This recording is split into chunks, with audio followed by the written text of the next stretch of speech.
Hey everyone, welcome back to Practice English with Adam. I'm your host, and today we are tackling something that every intermediate learner does, and that quietly holds them back from sounding fluent. And it all comes down to one tiny, tiny word. I already know what it is. It's very, isn't it? Was it that obvious? The title might have given it away, but also I use it constantly. Very tired, very happy, very good, very, very, very everything. It's my default word. And you are absolutely not alone. Very is one of the most overused words in the English language, especially among learners. And the reason is completely understandable. It's easy, it's safe, you know it works, so you put it in front of every adjective and call it done. Exactly. It never feels wrong to say. And it's not wrong. That's important to say. Very is a perfectly good English word. The problem is relying on it for everything. Because when you do that, two things happen. First, your vocabulary stops growing. You never learn the stronger, more specific words that already exist. Second, your English starts to sound flat, a bit like everything has the same weight and the same color. Yes, very happy and very, very, very happy become the same thing, just with more words. I pile up the veries because I don't know another way to show I really mean it. And that's exactly what today is about. By the end of this episode, you will have dozens of powerful, natural alternatives to very, covering emotions, physical feelings, situations, and people. And we'll use them in real conversation throughout, so you can actually hear how they sound. And I want to promise you, these are not fancy academic words that nobody uses. These are words I hear native speakers say all the time. Real, everyday, natural English. Exactly. We're not teaching you words like perspicacious or magniloquent. Nobody says those. I can't even say those. We're teaching you the real upgrades, the ones that are sitting there right there waiting to be used. So, are you ready? I'm not just ready. What's the word for very ready? Raring to go. Raring to go. Perfect. Let's do it. Before we get into the actual upgrades, I want to spend a few minutes on why this matters. Because some of you might be thinking, okay, but is it really such a big deal? I mean, people understand me when I say very good. Communication still works. It does, and I'm not saying your English is broken, but here's the thing. There's a quote often attributed to Mark Twain that says, substitute the word damn every time you want to write very. Your editor will delete it, and your writing will be exactly as it should be. So he's saying very is basically pointless. He's saying it adds nothing that a better word couldn't do on its own. Think about it. Very tired or exhausted, same meaning, but exhausted is more precise, more vivid, and more interesting. It does the job in one word instead of two. So stronger words are actually more efficient? Exactly, and more powerful. When you say, I'm exhausted instead of, I'm very tired, people feel it more. The word carries its own weight. It already has intensity built in. You don't need very to add it. Okay, I'm already rethinking every sentence I've said in the last 10 years. Don't panic. The goal isn't to eliminate very from your life forever. Sometimes it's completely natural. That was very kind of you. Totally fine. The goal is to have options, to choose the right word for the right moment. Right now, you have one tool, very plus an adjective. Today, we're adding 30 more tools to your kit. Choice. That's what I'm missing. I don't have enough choices. And by the end of this episode, you will. Let's start with the most personal category, how we feel. Emotions, very happy, very sad, very angry, very scared, very nervous. Let's upgrade every single one, starting with happy. Okay, very happy. What do I say instead? You have several options depending on the intensity and the type of happiness. If you're extremely happy and excited at the same time, you say thrilled. I'm absolutely thrilled. If you're so happy you could cry, overjoyed. She was overjoyed when she heard the news. If it's lighter, more floaty kind of happiness, elated. And if it's calm, warm, pleased happiness, delighted. I've heard elated before, but never used it. It does sound like floating, like your feet aren't quite on the ground. That's exactly the feeling. Elated is that giddy, almost dizzy happiness, like when you get unexpected good news and for a few minutes you feel lighter than usual. So, if I got a job offer I really wanted, I wouldn't say very happy, I'd say thrilled or elated. Exactly. I'm absolutely thrilled. That sentence lands. People feel your excitement. I'm very happy. They get the information, but they don't feel it. Okay, and very excited? Ecstatic for the really intense version, wildly excited, almost overwhelmed. Buzzing, which is very British English, means you're full of energy and excitement, like there's electricity running through you. And pumped is more casual, more action-oriented, ready to go, fired up. Buzzing. I love that, like a live wire. There's energy coming out of you. British people use it all the time. Someone asks how you feel before a big event. Oh, I'm buzzing. Everyone knows exactly what that means. What about beside myself? I've heard that, but I never understood it. Beside myself means you're so emotional, could be excitement, could be worry, that you feel almost outside your own body, like you can't quite contain it. I was beside myself with excitement. You're almost out of control with it. Okay, that's a beautiful image. Standing next to yourself because you're overflowing. Now, very proud. Instead of saying, I'm very proud of my daughter, try, I'm absolutely bursting with pride. Or the classic British expression, she was over the moon when she graduated. Over the moon. I know this one. It means extremely happy, right? Happy and proud, floating above everything, looking down at the world with joy. Very warm, very human expression. Right. Now the difficult ones. Very sad. Very sad becomes devastated when the loss is deep and serious. It's destroyed you inside. Or heartbroken, which is specifically emotional pain, usually about love or a deep disappointment. Or gutted, which is wonderfully British and informal, meaning deeply disappointed almost physically. Gutted, it sounds like something was removed from inside you. That's exactly the image. Your guts, your insides are gone. It's informal, but extremely expressive. He was gutted when he didn't get the job. You feel that in your stomach when you hear it. And very angry? Now we're in rich territory. Furious is the classic upgrade, storming, loud, explosive anger. Livid is interesting because it's actually quiet, pale with rage, barely under control, the kind of anger that goes very still. Seething is similar, a slow, boiling anger, like a pot about to overflow. And outraged is specifically anger because something is morally wrong, not personal, principled. So what's the difference between furious and livid in practice? Picture it. Someone furious is shouting, red in the face, slamming doors. Someone livid has gone completely quiet. Their jaw is tight. They look at you without blinking. That silence is actually more frightening. Oh, yes. I know people who go livid. That's the scariest kind of angry. And the expression seething is almost like watching someone from outside. He was seething.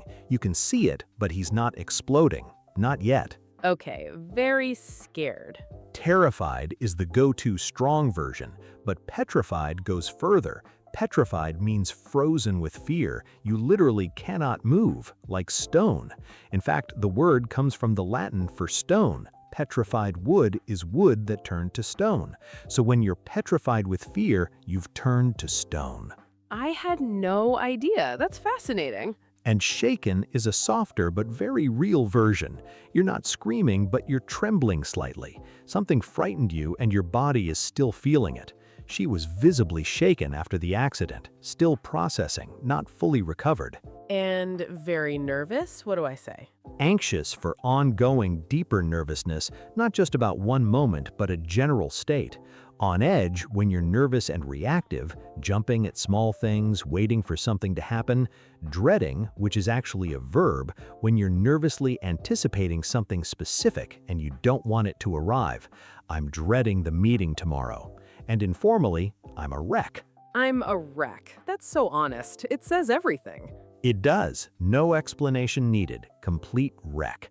And people immediately understand and usually feel sympathy. Now, let's talk about the body, how it physically feels. And this is where learners say very the most, because these come up literally every day. Very tired, very hungry, very cold. Let's fix all of them. Very tired is probably the one I say most every Monday morning. Very tired has so many better versions. Exhausted is the standard upgrade, completely out of energy. But British English gives you something even better, shattered. Shattered, like glass. Like glass, broken into pieces. If someone asks how you are and you say, honestly, shattered, they immediately know everything. No further explanation required. There's also drained, which is more emotional exhaustion, like someone pulled out a plug and all your energy flowed away, and wiped out, totally finished, nothing left, the flat battery of human states. I am going to start saying shattered immediately. It feels so accurate on certain days. It is. British people say it constantly. Now, very hungry. The classic upgrade is starving, which people use a bit dramatically and casually. I'm starving, even when you just missed breakfast. Then there's famished, a bit more formal but still natural, and ravenous, which is the wild animal version of hunger. Ravenous, like a raven, a hungry bird? Actually, yes, ravenous does come from the idea of a raven, those birds that hunt aggressively for food. So ravenous hunger is wild, urgent, almost predatory. By the time we found a restaurant, I was absolutely ravenous. That's perfect for the end of a long hike or a day of traveling with no food. Exactly. Now, cold. Very cold becomes freezing, the most common upgrade. Almost everyone knows this one. Or frozen, so cold you can barely move your fingers. Or the wonderfully specific British expression, Baltic. Baltic? Like the sea? Like the Baltic Sea, which is famously freezing. British people step outside in November and say it's absolutely Baltic out there, and everyone knows exactly what that means. I love that. It gives you a geography lesson and a weather forecast at the same time. And chilled to the bone, when the cold isn't just on your skin, but has gone deep inside. You need a hot drink, a blanket, and about 20 minutes before you feel human again. Okay, very hot. Boiling is the everyday upgrade. It's boiling in here. Please open a window. Sweltering is specifically humid, heavy heat, the kind where the air itself feels thick. Roasting is dry, baking heat, like standing too close to an oven. And stifling is the most intense, when it's so hot you can barely breathe properly. Stifling. That's summer on the underground in London. Perfect example. And very sick. Instead of I feel very sick, try I feel absolutely dreadful. Or the informal and wonderfully human, I'm feeling really rough this morning. And the classic English idiom, under the weather. Under the weather. I know this one. It's quite gentle, isn't it? Like you're not dying, just not quite right? Exactly. It's a polite, gentle way of saying you're unwell without drama. Perfect for work contexts. I'm a bit under the weather today. People understand, they give you space, nobody panics. And very full. After eating too much? Stuffed. Absolutely the most natural, informal version. I'm stuffed, I can't eat another bite. Or bursting, which is slightly more dramatic. Don't offer me dessert, I'm absolutely bursting. And bloated, which is the uncomfortable, swollen version of full. Not exactly pleasant, but very honest. Stuffed is the one I use now. It comes out automatically after a big meal. Good. That means it's moved into your active vocabulary. That's exactly the goal. Now we move to describing the world around us, situations, experiences, places, things. And this is where very really shows its laziness. Very good, very bad, very big, very small, very boring. Let's do much better than all of those. Very good first, because I say this about everything. Very good has so many better options depending on what you're describing. Outstanding, significantly above average, used for performance or results. Exceptional, rare and unusually good, almost surprising in its quality. Remarkable, worth noticing, it stopped you. And the wonderfully versatile British word, brilliant. Brilliant. British people say this about everything. You're right. A meal, an idea, a piece of work, a person, brilliant covers it all in British English. And then there's superb for a more formal, polished excellence. The organization was superb. That lands differently than very good.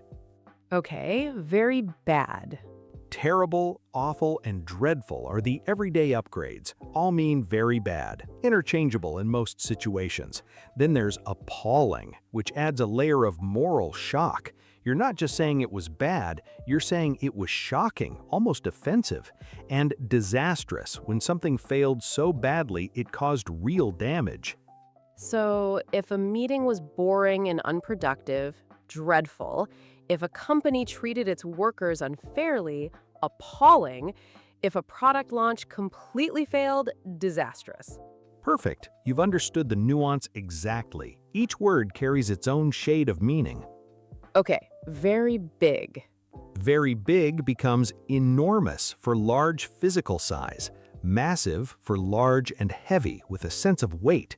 Vast for wide and seemingly endless, like a vast landscape or a vast crowd. Immense for large in scale or importance, like the impact was immense. And colossal for something so big it's almost unreal. What about huge? Is that better than very big? Yes, huge is already a strong word on its own. You don't need very huge. That actually sounds odd. Huge stands alone perfectly. It's one of those words that already contains its own intensity. And very small. Tiny for informal sweet smallness, a tiny village, a tiny detail. Minuscule for extremely small, almost invisible. And negligible, which is specifically used when something is so small that it doesn't really matter. The difference is negligible, means technically there is a difference, but practically you can ignore it. Very difficult. This comes up a lot for me when I'm talking about language learning. Good example. Challenging is the positive spin on difficult. Hard, but in a way that makes you grow. You'd use this when you want to sound motivated and resilient.